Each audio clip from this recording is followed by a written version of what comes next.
That has got to be the best apple I have had this week. How awesome does that look? Oh, how class does that actually look? Very eerie.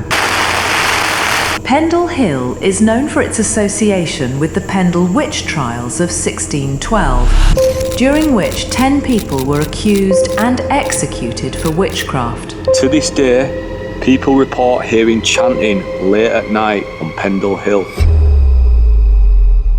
Yo, yo, yo, yes people. Well, I'm sure some of you may recognise that hill in the background.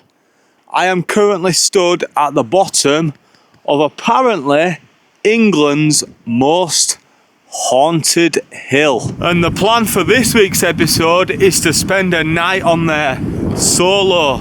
So I'm currently in Lancashire and I am about to head up for the very first time Pendle Hill. Now this has got to be one of the shortest hikes so far that I've ever done, from parking the car up to where I'm planning on pitching.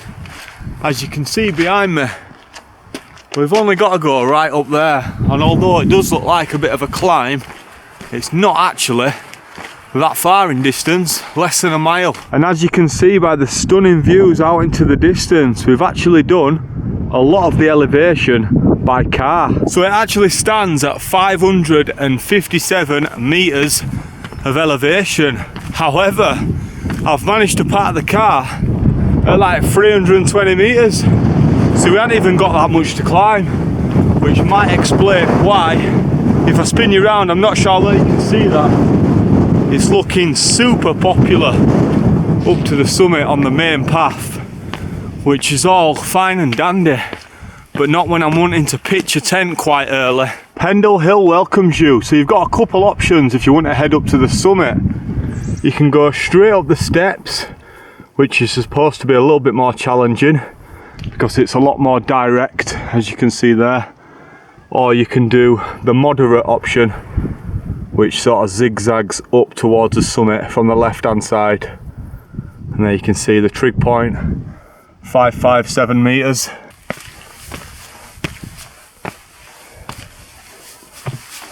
And as I'm sure you might have guessed, I've decided to go the direct route, straight up the steps. And although the weather does look pretty stunning, to be honest, decent visibility, especially that way, don't be fooled by the calm down here, because it is forecast to be quite windy at the top.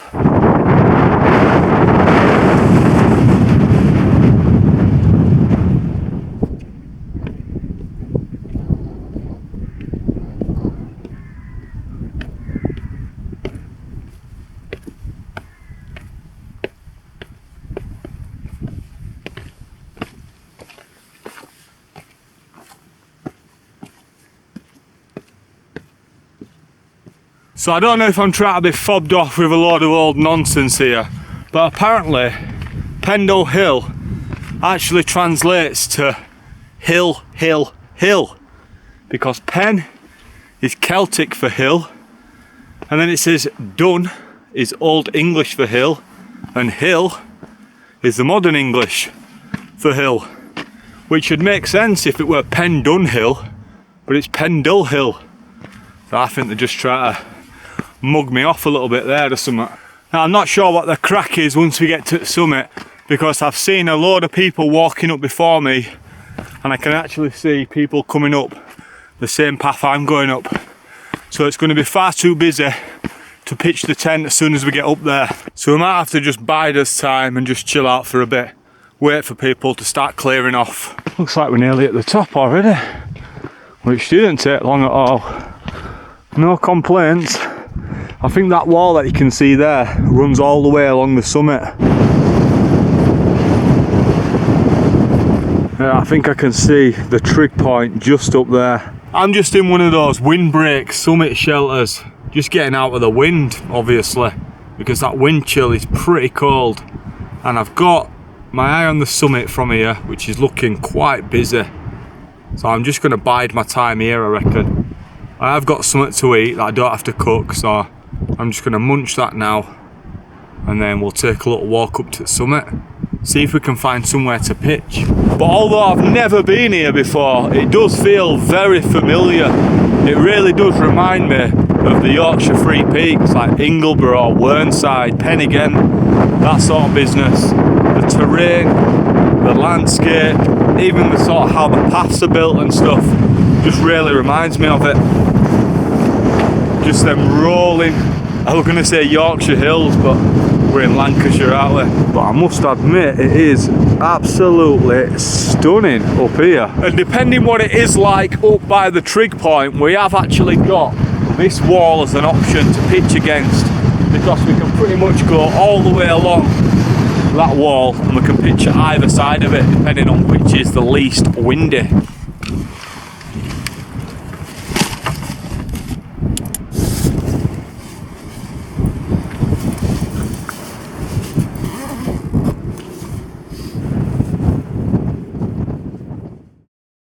Right, let's forget waiting about. I was going to wait there and have something to eat, but I'm dying to check out this summit, see what it looks like. And it's going to be interesting. I hope you can hear me because of that wind.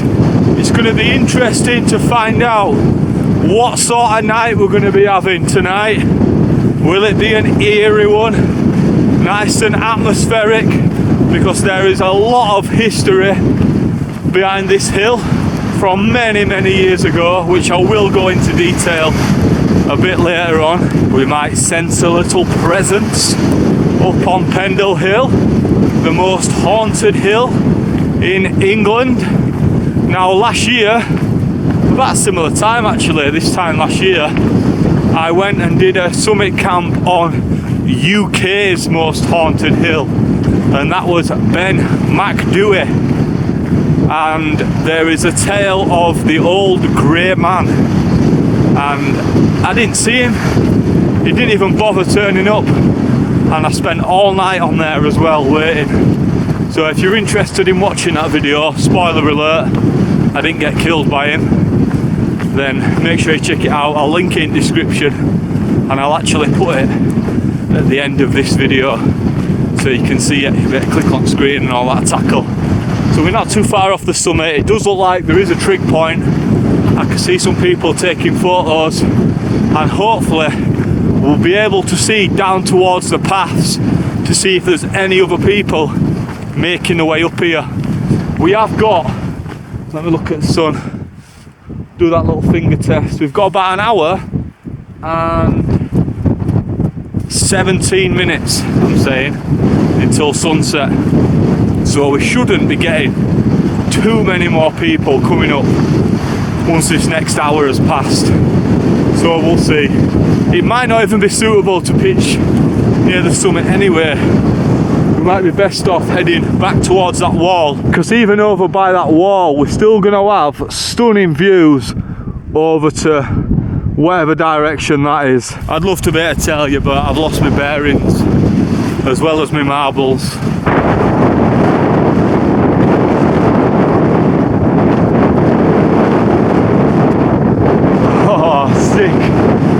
How cool is this? Pendle Witch. Oh shit, I love that. That is class. Look at that on that side as well. How awesome does that look? And these are the views from up here, guys. Nice. Pretty much 360 views. Now you can't really camp directly at the summit near the trig point because it's all stone.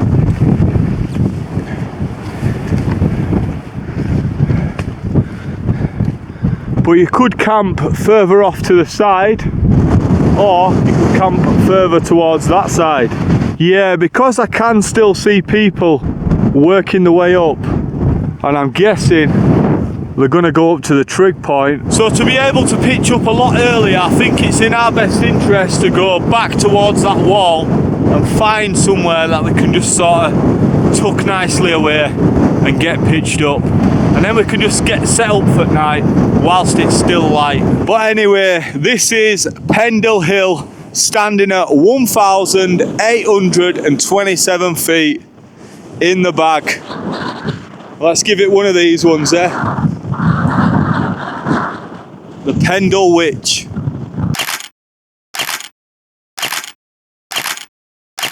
There you go, see what I'm saying? There's 3 people at the summit, another 2 just next to it, 3 more approaching it, then another 2, and then another 2, and then another 3. And there could still be more on the way up. So yeah, I'm definitely going to pitch by the wall, not up near the trig point. I'm thinking, because everybody seems to be walking along this path towards the summit, I might see if I can find a good spot at the opposite side of this wall. That way I'm a little bit more out of view, do you know what I'm saying? And I can't say I've brought the most stealthiest of tents either. I've just seen a little plaque on the wall, so let's go have a read. As we travelled, we come near a very great hill called Pendle Hill, and I was moved of the Lord to go up. When I was come to the top... What? When I was come to the top... Fair enough. I saw the sea bordering upon Lancashire. From the top of this hill, the Lord let me see in what places he had a great people to be gathered. Fair play. George Fox climbed Pendle Hill in 1652, where he had the vision that inspired the first followers of the worldwide Quaker movement. Make a half-decent porridge as well, them lot. Known as the Quakers because they were said to tremble at the word of the Lord. The movement spread swiftly through Britain, Ireland, and the American colonies. George Fox. Wee man. 1624 to 1691. Learn something new every day, yeah? Right, let's get to the opposite side of this wall, because I have not seen a single person arrive from this side, so it's obviously a lot quieter. Most people are just heading straight up the path that I went up. Oh, witch hunt. Is that rhyming slang? So as long as we find a nice flat spot anywhere on here, should do. Should be a cracking little pitch, and we'll have some nice views. I can actually see a rainbow there. Can you see that? Not sure how well it's making out on the old action camo. How's this looking? I think this could be sweet, you know. Yeah, I think I'm settled on this spot. It looks nice and short as well, does the grass, and it's flat enough.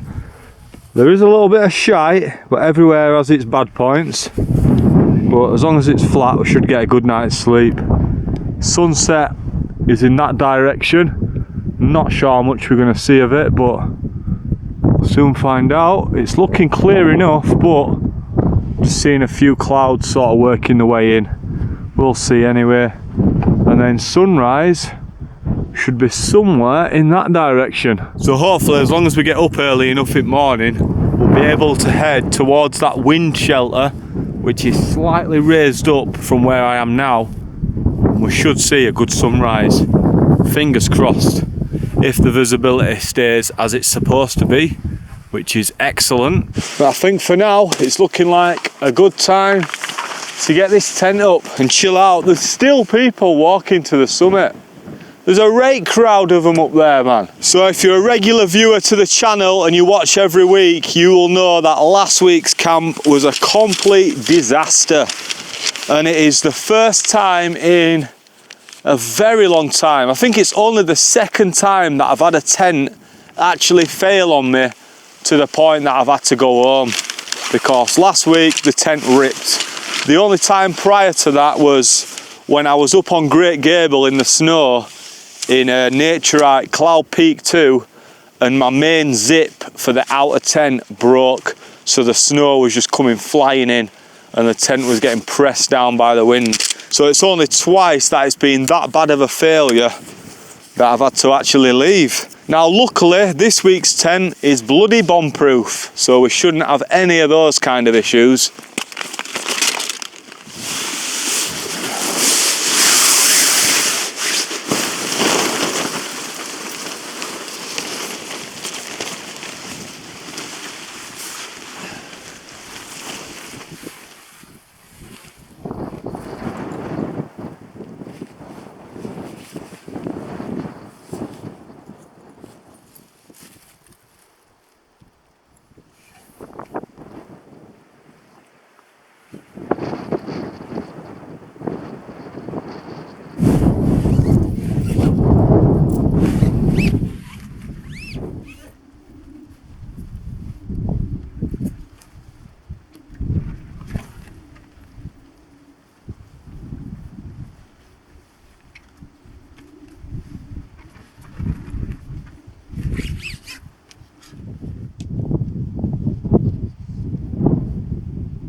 Well, we won't have much daylight left, so I'm just going to take a quick little mooch up to the summit and have one last look about, just to check out the views and to look at this epic sunset. We've got some nice colours in the sky. Oh, stunning night.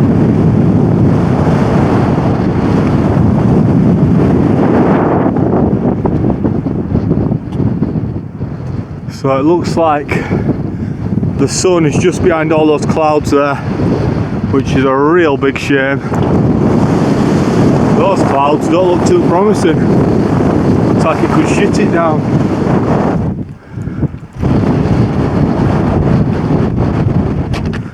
You can sort of see back the way we came.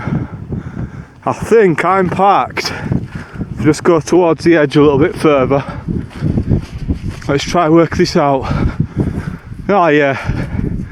So that's the farm that we walked past. So I'm parked just on that road there. I don't know if you can see that. I'm not sure if it's a bus or a wagon or what. Can't see it being a bus, not out here, but you never know. But yeah, we just parked on that road in a little lay-by right at the bottom of this hill. Anyway, that's enough sightseeing from the summit of Pendle Hill. I need to go get some warm gear on because that wind is freezing and I need a banging shite. So from here you can just see the wall that runs all the way across Pendle Hill. We are about, I'm guessing, around there, just at the other side of that wall. So we've got to go down here, either through the gate or over them little steps that I went over, and then back along the wall on that side. And one of the first things I'm doing when we get back to the tent is making a nice warm brew to warm me up. And for tonight's meal, I say meal, we are keeping it super fucking simple. Literally just boil some water and we are Romeo done. And then the rest of the food I can just eat as it is, cold. I might have a little jog actually back to the tent, warm me up. And to be fair, I'm pretty sure I left it completely open as well. So I best get back before some witches start getting comfy. And we're back, and luckily we are well protected as well, because I've got that and I've got that, so I can't see anyone messing about tonight. And I've left my food over here. Oh, this looks like it's been smashed to bits. So we've got some spicy prawn dragon rolls, nice little bit of sushi, get that in there. And then of course, to keep with the Halloween theme and all that lot, I've got 9 Halloween cupcakes. Hand decorated, vanilla flavour and chocolate orange cakes topped with vanilla flavour and chocolate flavoured frostings. Ooh. Ooh. Oh shit.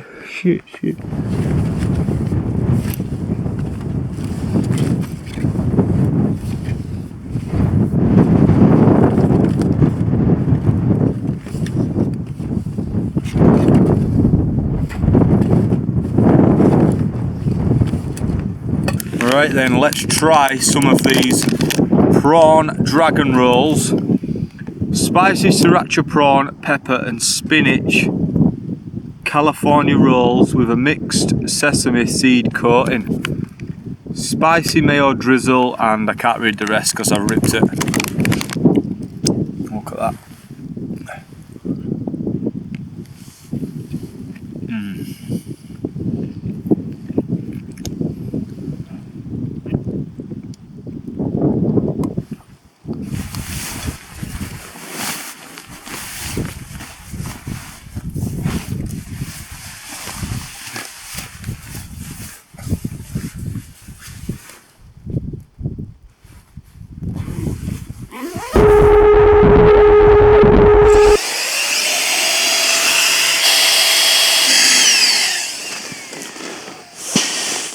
So for the first time in ages, I've actually brought with me my Firmarest Trekker chair.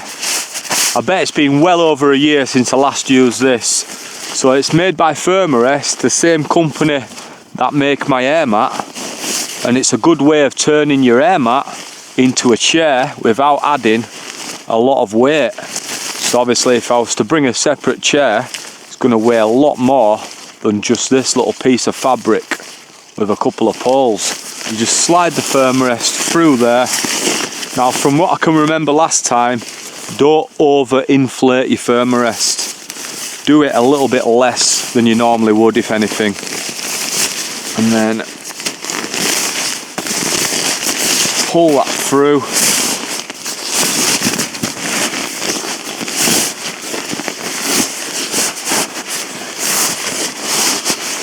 There is a way where you can sort of fold the bottom under itself or something, but that worries me doing that. Feels like you're putting a bit of excess strain on the firm rest, but I'm sure it'll be fine. And then you just click those together.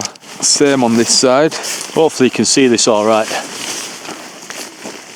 So you've got the firm rest mat, and then it just slides straight through. And now you can put that back there like that. Sit on the mat as you would. You've got these little adjusters to tighten the back. Cinch it tight enough that you can just sit back and chill. And hopefully you don't have a light banging you back at head like I have. So that is so much better than just sitting on the cold floor. And you've got yourself a little makeshift backrest. And for very little weight. So I don't know why I don't bring this more often. Especially in winter when there's a lot of time sat chilling in your tent. Bearing in mind now it is pretty much pitch black out there. Obviously the camera's got a big light next to it. That's why you can see a little bit more than what you would be able to see. It is 5:10 now and it's pitch black. So we know it's going to be pitch black for another 15 hours or something. It's a long old night. And a long old eerie, silent night on the summit of Pendle Hill, England's most haunted hill. Oh shit. Shit gets real once it starts getting dark. It's alright with fun and games. Oh, I'm gonna go camp on England's most haunted hill. Well, here we are, and here goes. Let's see what happens. Let's have another bit of sushi though, just in case. Need me energy.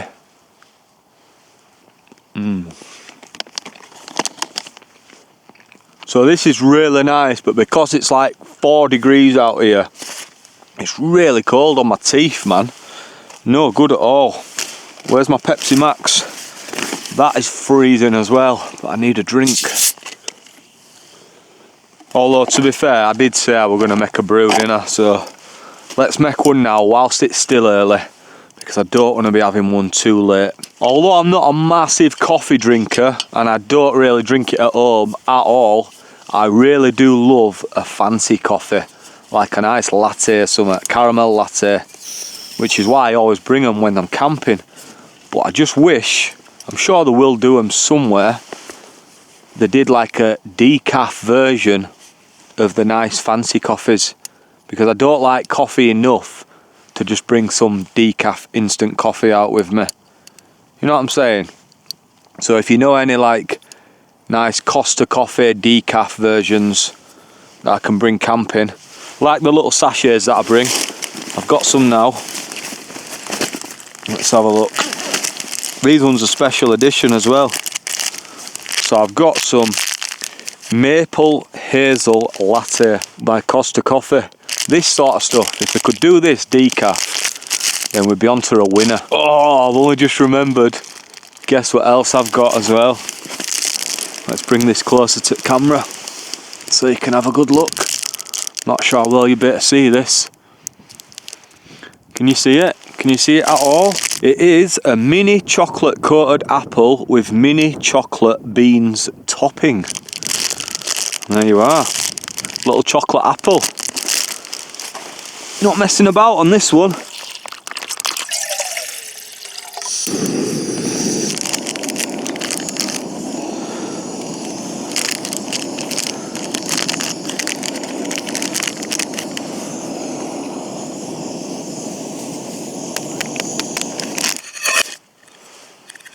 Well, cheers, big ears. Here's to Pendle Hill, which right now is eerily quiet. I can just hear the wind howling in the distance, but it sounds like it's at that side of the wall. So fingers crossed, we've pitched in a good spot.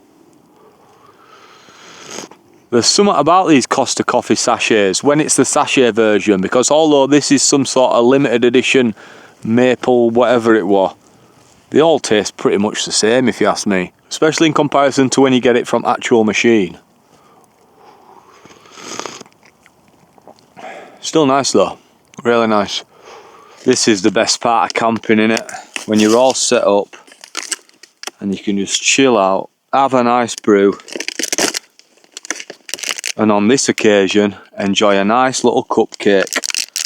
I think I'm going to go with this little orange number, which I think is supposed to be some sort of pumpkin, which matches my pumpkin cup.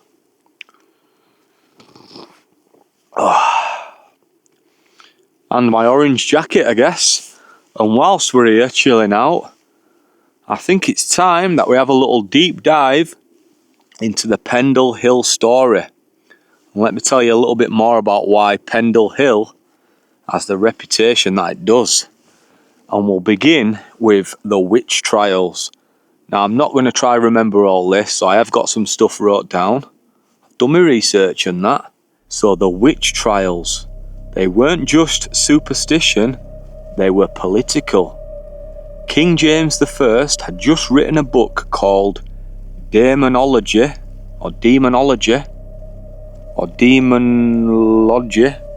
whatever it says. Basically a manual on how to find witches, and the authorities were under pressure to deliver results. Pendle was poverty stricken, full of rivalry between two surviving cunning families, and it exploded. I thought I heard something then, but it was just a car from far away. Gives you EBGBs, man, when you're reading stuff like this. The place locals feared the most back then was Malkin Tower. Not really a tower, more of a crumbling cottage on the hill, but it was a meeting point, a gathering spot. Locals said that on Good Friday 1612 a feast was held there, a witches' sabbath, cursing judges, planning the death of a man who refused to buy magic from them. It sounds ridiculous now, until you realise every single person accused ended up dead because of the testimony of a 9-year-old girl, Janet Device. Janet Device.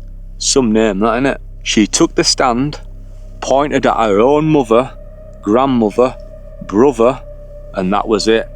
All hanged at Lancaster. The hill lost its people, but locals say their gatherings never stopped. To this day, people report hearing chanting late at night on Pendle Hill. No lights, no hikers, just voices far away, like a memory replaying itself.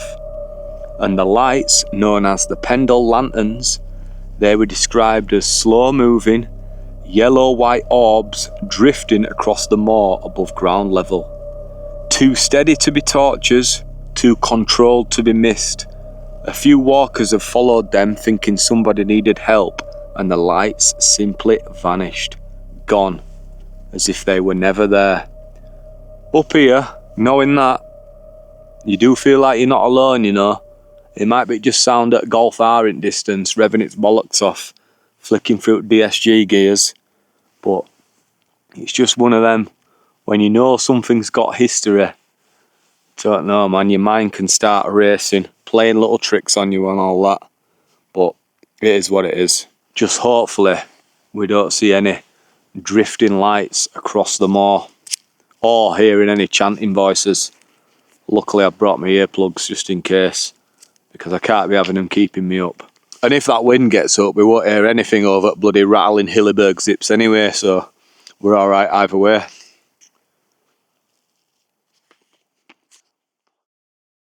Oh, got that cold, I've had to change out of the pants into the down pants just to warm my legs up a little bit.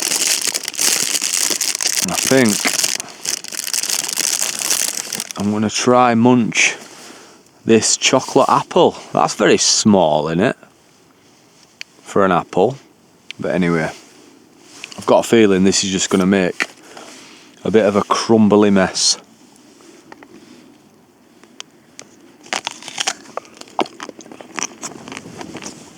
Yep. See, I told you we like to keep it healthy every now and then on this channel. We like to eat fruit platters, and that is an actual apple. Yeah, man, I can't complain, you know. That has got to be the best apple I have had this week. So I think it's time to have another little deep dive into another story. And this one goes back to the plaque that I was reading earlier on the summit. There's another side to Pendle most people don't expect, because it wasn't just witches drawn to this hill. In 1652, 40 years after the trials, a man named George Fox climbed Pendle Hill completely alone, not looking for witchcraft, but for answers. He'd spent years wandering England, disturbed by what he called empty religion. Churches felt lifeless, priests spoke without spirit. He was searching for something real, something alive. When he finally reached this summit, he said he was moved of the Lord to climb it, like something pulled him upward. And what he described next sounded less like a prayer and more like a revelation. Fox said he was shown a great people to be gathered, not just here, but across the world. People who wouldn't worship in buildings, no stained glass, no hierarchy, just silence, waiting for what he called the inner voice. He walked back down this hill, went straight into nearby villages, and whatever he spoke ignited something. From that one moment on Pendle Hill, the Quakers were born. A movement built on silence, stillness, and the idea that God speaks directly, no priest needed. There are now hundreds of thousands of Quakers in over 50 countries. Their civil rights work shaped modern abolition, women's equality, and pacifism. Yet it all started here, on a hill that gave one man a vision, just as easily as it gave others fear. So what's your thoughts on that then? All I know is, like I said earlier, at least they went on to make a banging porridge. Right, I've got 3 more shorter little stories about Pendle Hill that I've managed to find. So this one is called The Shadow That Moves on Its Own. For generations, farmers around Pendle said that the hill casts a moving shadow, not with the sun, but against it. There are old accounts of the hill's shadow drifting across fields long after sunset, as if lit by a second unseen light. Only ever seen on still, windless nights, they called it the watching side, and they said you should never stare back at it for too long. I'll say that last line again because I fucked it up a little bit there. And they say you should never stare back at it too long. That's better, innit? Cheers, boss. The next one. The farm that sank into the earth. In the 1800s, just north of Pendle, so is this even about Pendle? Just north of Pendle is not Pendle. In the 1800s, just north of Pendle, there was a small chicken farm known for bizarre disappearances of animals.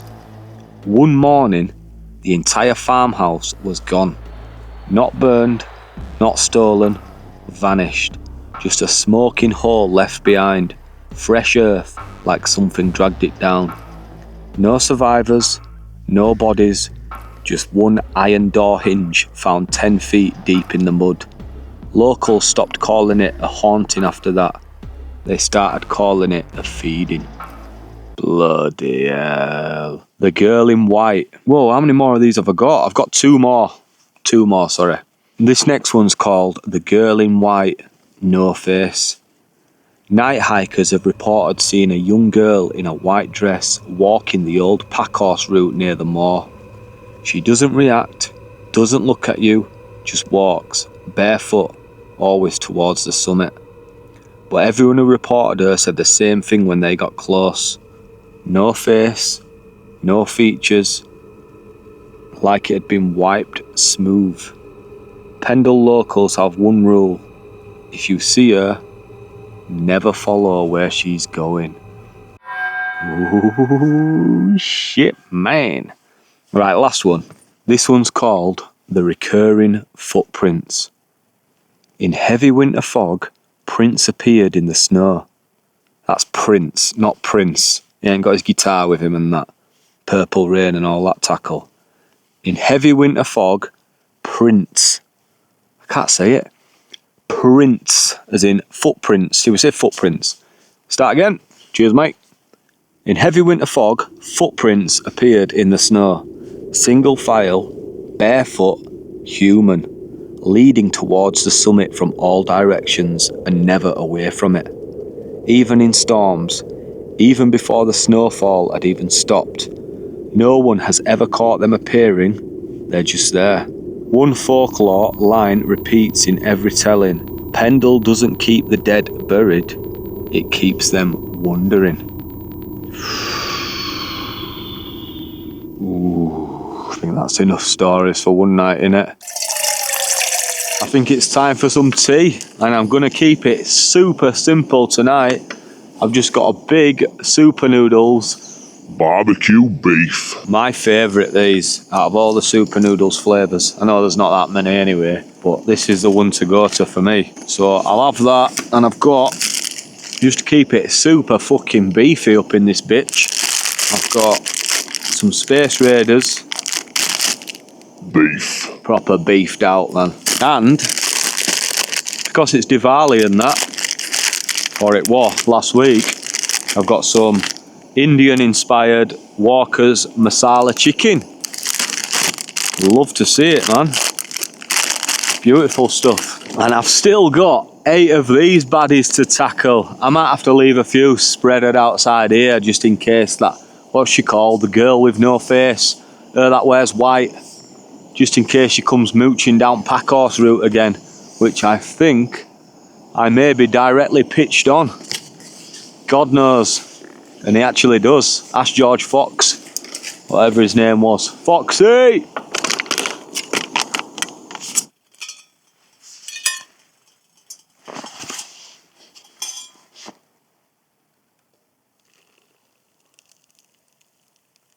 Right then, well, I think I may as well bring the party indoors, because obviously behind you guys is just pitch black. I can't see anything whatsoever. It's made even harder to see out because I've got a big glaring light shining on me right now, obviously because of the camera.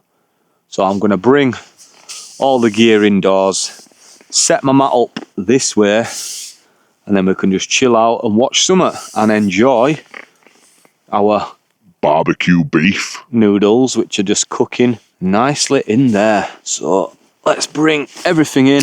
Could do with finding a little carrier bag. I hope I've brought one, because I need one for all my rubbish, because I'm starting to make a fair bit of a mess in here. So shuffle round, let's get my cupcakes over there. This is why it's good having a 2-person tent. Well, it's good and it's bad. The bigger it is, the more space I have to make more mess for some reason. So I just end up making even more mess. But the good thing is we can just swipe all that mess to one side, and then I've got somewhere to keep along the other side. Should I bring my sticks in? I think I might need to, might I? Just in case. Don't want anyone getting any ideas. It's weird how you can buy these, right? Obviously they're a toy. Just anyone can buy them, but cause a bit of damage, that, wouldn't it, if it went up your ass? So although it says, what are they called? Halloween large weapon. It says it on tin, man. It's a weapon, that. Legally selling weapons out here. And don't get me started On this thing, take a man's head off with that. Certainly pop an eye out. Good gear though, good gear. Cost me £3 or something then. Not messing about with budget on this video. Taxman might be wondering what's going on when he sees a devil stick and whatever the hell this is on tax return. All part of the budget, my friend. I wish I hadn't had my cup rolling about in grass for however long. Is it grass? Oh no. I thought it was little grass and bits of shite, but it's just all that chocolate from when I was biting that chocolate apple. I've managed to just sort out the tent as quick as that. Turn it round. Oh, we can keep his trekker chair up as well, so we can go upright. So what I'll do, I'll just get you, bring you over here in real time. Now you are attached, just wait there a minute. You're attached to a power bank somewhere. There you are, that's what I like to do because I've got a big light plugged in permanently whilst I'm filming. Where are we going? Should we go around here? Bloody bright is that, John? Right, that's you there. Are we all sorted out here? I think we are, let's close up shop. We'll relocate this light to another area. How's that looking? Can't really see. Is that alright? That looks alright to me. Let's get on here. Ample space in this gaff. That much space I can't even reach. And I tell you something, I am getting warm. I'm proper layered up. Got my base layer there. Old school this high estate base layer. I used to wear it all the time in like the first couple of years at Channel. And then I've just got my Nike little mid layer, body warmer, gilet, whatever you want to call it, over the top of that, and then my down jacket. And that is me with the down pants, nicely warm for this time of year.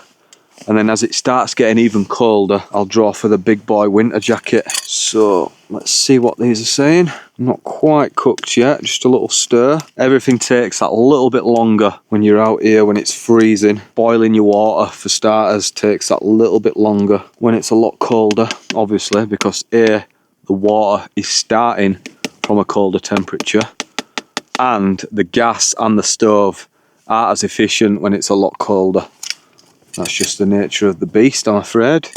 So I'll leave that for a few more minutes. But oh my god, it is so good to just chill out and relax. What a hectic week it's been. So this time last week was when I tried going camping and the tent failed. I ended up having to go home. The day after that, I went to Manchester with my dad to go see Amel and the Sniffers. Now, if you've got me on Instagram, you'll see all these sort of updates on there. At Good Bloke Outdoors on Instagram. Follow me. So I went to see Amel and the Sniffers at Manchester. What a gig that was. That was quality. Then on the Thursday, I spent pretty much all day editing the video from when the tent failed.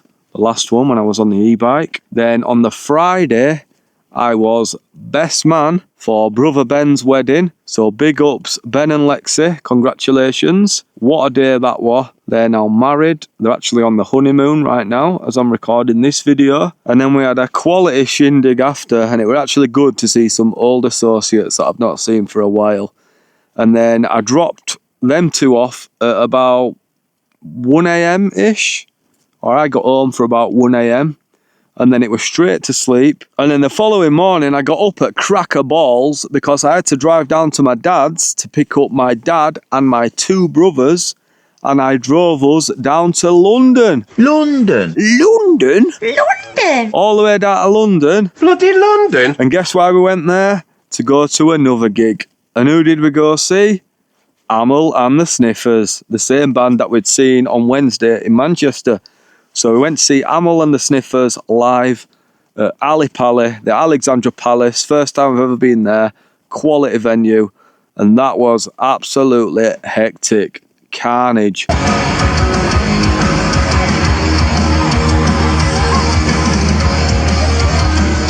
proper in there with mosh pit and that. And then we ended up staying in London that night and we made a day of it the day after. Went mooching around London, went to go see where What's the Story Morning Glory album cover was taken.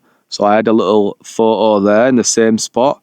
Went through Chinatown, went down to Trafalgar Square, and then my dad had paid for us to go on the London Eye. So it's the first time I've been up there. So I went round London Eye and then I drove us back home. So a nice epic weekend in London. And then here we are out camping on England's most haunted hill. Happy days. Now where are my noodles? They've got to be done now. I am going to scran these and stick some on to watch for a bit, I reckon. Where's my spoon? Where's my spork? Who's nicked my spork, man? Can't have gone far, can it? Because I've not moved. And I literally had it a minute ago. It's here. These are banging, these. Wish I had a little squirt of mayo or something to go in it, just to make it that a little bit better. But anyway.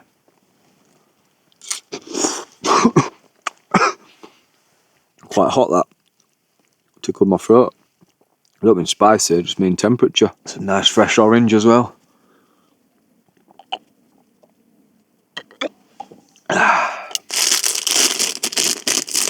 Just try a bit of these. Beef. Yeah, it makes me feel stupid. We cannot steal from the kitchen.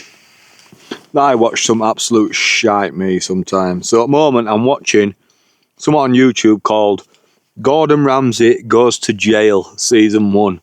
So he's basically gone to a jail. He's got like 12 inmates and he's got them making bloody cupcakes and shit. And the plan is to eventually get them to make stuff to be able to sell to the general public. It's a load of shite, to be honest, but I like watching a load of shite. You know what I mean? Just like easy watch telly. But to be fair, I like all Gordon Ramsay shit, man. Kitchen Nightmares. What a programme that was. Hell's Kitchen, I even watched that. It's just started raining, which wasn't forecast at all. So I'm glad I'm inside the tent now anyway.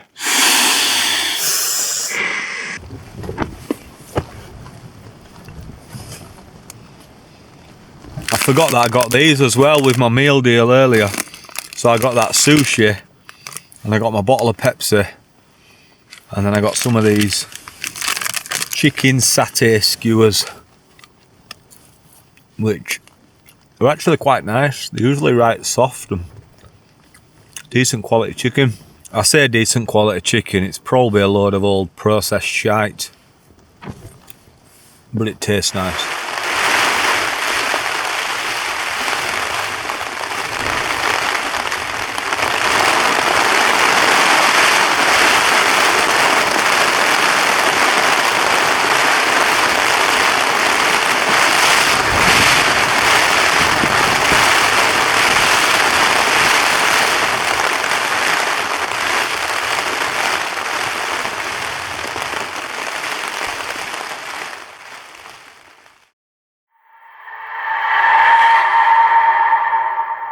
Right, we've had a little break in the rain now. So I've just come out for a leak. Just have a little mooch about. Look up to the summit.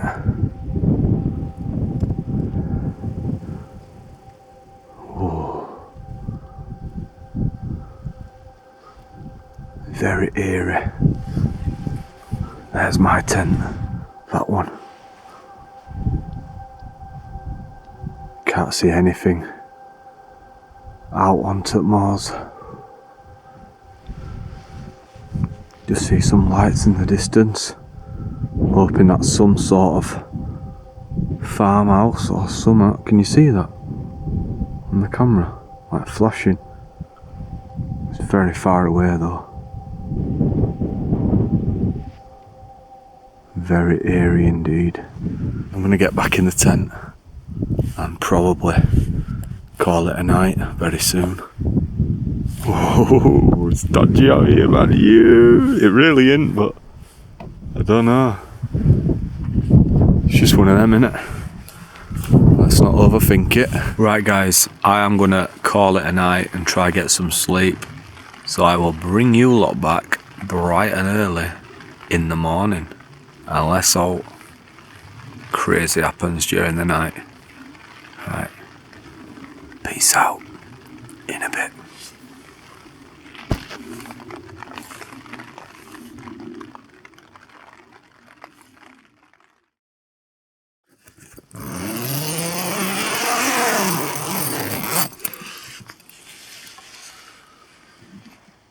Ooh, delally. That looks nice up there. Well, good morning, gang. What an epic sleep that was. I slept like an absolute corpse. And I have just woke up to what looks like we've got a cloud inversion, my mate. I have not seen one of these for a long time. Gotta be years.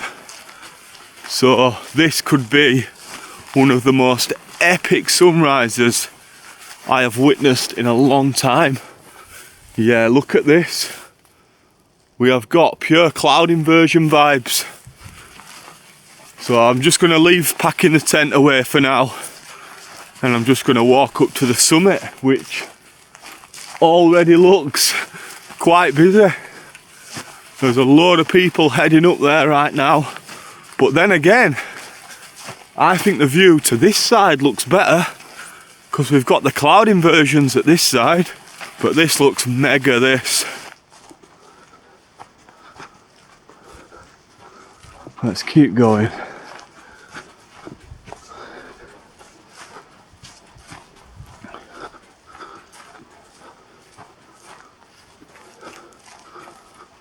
Yes, this actually looks insane. Wish you could get to higher ground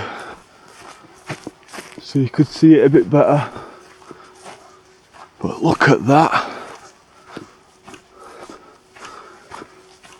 How class does that actually look? So obviously we've got the clouds, we've got the sunrise, all the nice colours, and then we've just got that low, thick cloud sat in that valley down there. That, my friends, is a temperature inversion.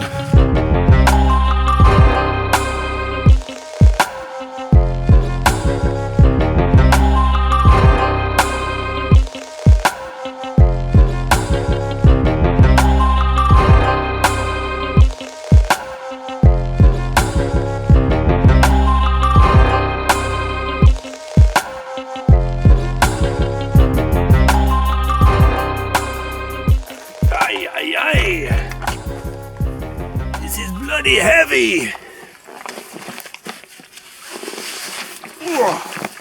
Hey, Subulba! This is some fucking heavy shit, man. Right, gang, leave no tea race, as always. And this has just got misty up in this bitch. That were all clear about 15 minutes ago, as was up here. I can't even see the summit anymore, but I can see some cracking colours.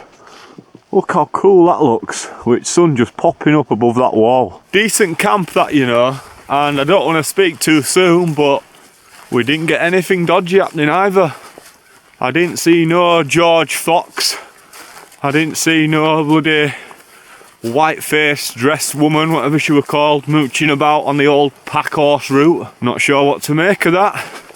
There's always next time, and I probably will camp here again at some point, because that is a nice steady spot to get to. So if it's ever like a last minute thing and I ain't got a lot of time to be hiking far, it's nice that you can get quite high up. I say quite high up, obviously it's not technically a mountain, but high enough up to be out of the way and just do a nice pitch. And look at this sun. Whoa, that's what we're walking towards now. Could do a ditch in this hat because I'm going to be getting warm very shortly. So it's that way through the mist up to the summit, and then we head left, which suits me fine.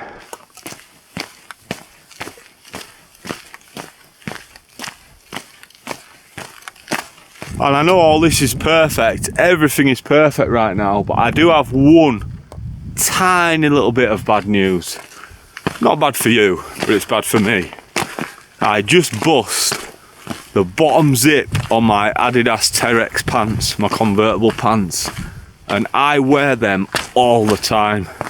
I wear them to footy. I was even wearing them in London at weekend. I wear them camping, hiking. They're just a good all-round pant, so I will be buying that exact same pair again if I can't fix that zip when I get home. It's the zip that just tightens the foot, you know, around the foot end. Can't be having that swinging about all loose. At the moment it's fine because it's tucked into my pants. Tucked into my socks, sorry. But yeah, so I'll have to order another one of them when I get home. But forget about that for now. Look at this that we are walking into. Absolutely insane conditions right now. So there is still a load of clouds in the valley, but it's just not as definitive as it were earlier because the mist is slowly starting to drift up. A little bit slippier underfoot this morning because all these rocks are nice and damp because of the rain we had last night and because of all the mist. So even though it's a short route back, we've still got to take care. But I am mesmerised right now by what I am witnessing. It's sick that our path is on this side of the hill, so we just get to see this all the way down. That is lovely, that. But yeah, if you're into your paranormal stuff or all that sort of tackle, then I definitely recommend coming for a hike round here. Or if you're feeling brave, a solo wild camp, because there is a lot of history. And you can, I don't know, can you feel it? I'm going to say you can feel it. It definitely felt a bit eerie up there, but no more eerie than how I felt before when it suddenly gets dark and there's just silence and there's just you with your head torch looking about. But yeah, cool place. Cool place.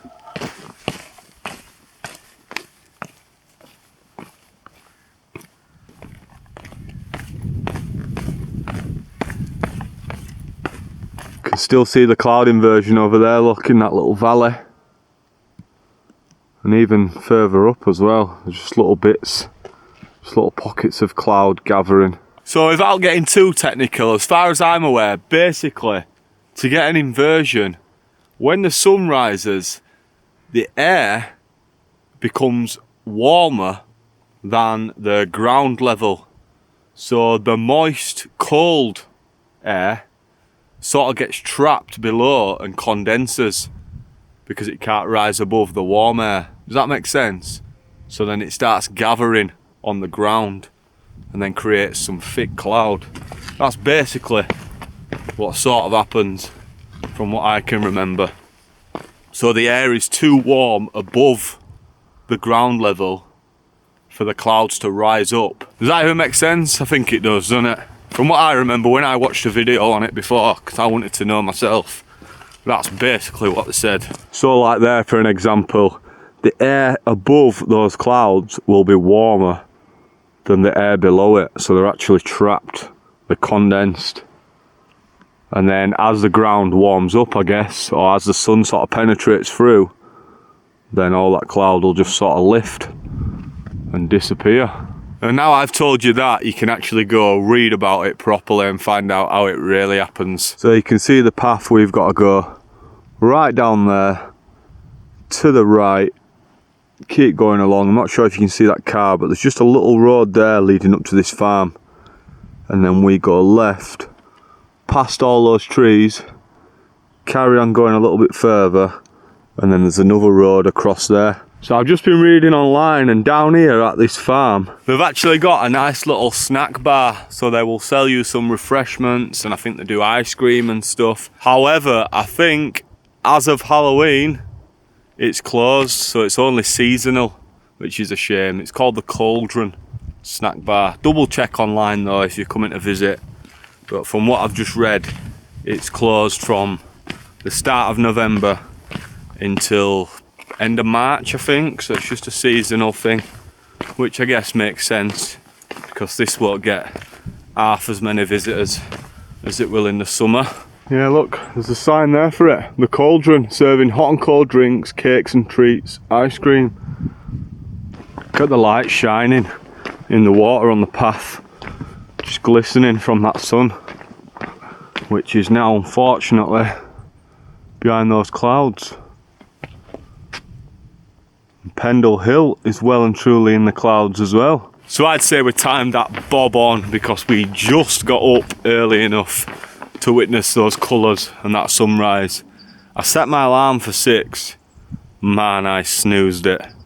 Straight on snooze. I must have had a good sleep though. I'm not sure what my watch is saying. I'll have a look later on. But I reckon I were asleep probably by midnight. And I didn't wake up once until that first alarm went off. And then I snoozed it for 45 minutes. So we could have witnessed a bit more of that sunrise, but it is what it is. Right up. Higher Grange glamping. Got some glamping pods out here. Just want to check them out. Turn up and they'll have you keeping in that thing.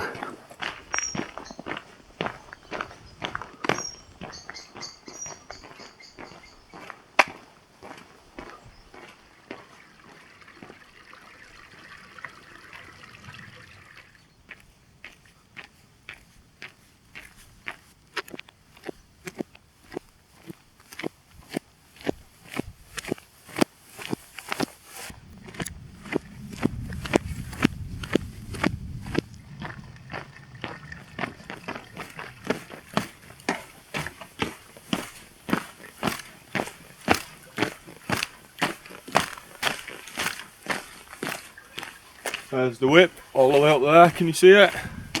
Someone down lost their shoes. Someone's lost the flippers.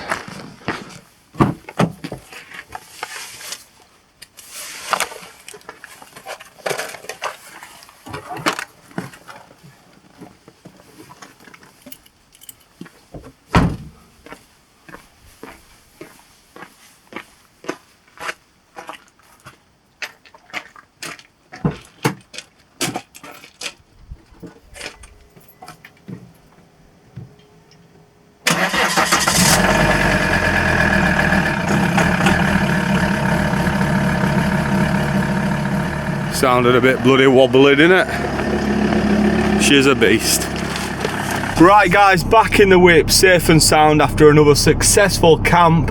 And not just any camp, this was a successful solo camp on England's most haunted hill. What are you saying about that then? So that's Pendle Hill, another one ticked off the list. It's been on the list to do this for a while and I thought, why not a more appropriate time than Halloween?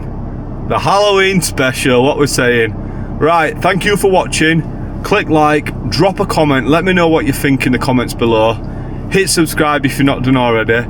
Remember, on this channel it is weekly videos every Monday at 7 PM and I hope to see all you guys tuning in at that time. Don't forget, if you're watching the video on your telly, take a photo from your phone of your little setup or just your screen or whatever. You don't have to show your bloody front room or like that. Take a photo and then upload it to your story on Instagram and tag me and I will repost it on my Instagram. It just spreads the word, lets people know that this is when we're tuning in, Monday 7 PM. I nearly forgot, but yeah, don't forget to hype the video. New little feature kicking about on YouTube. There's always something in there. Click that hype button. There's always something in there, so click that hype. I can't say that. What the friggin' hell's going on with me? There's always something. Click that hype button. I think you get to use some hype points or something. It's completely free. Right, guys. I'll see you next time. Peace out. In bits. Oh, my Instagram is @goodblokeoutdoors if you've not checked it out already. Go give me a follow, mush.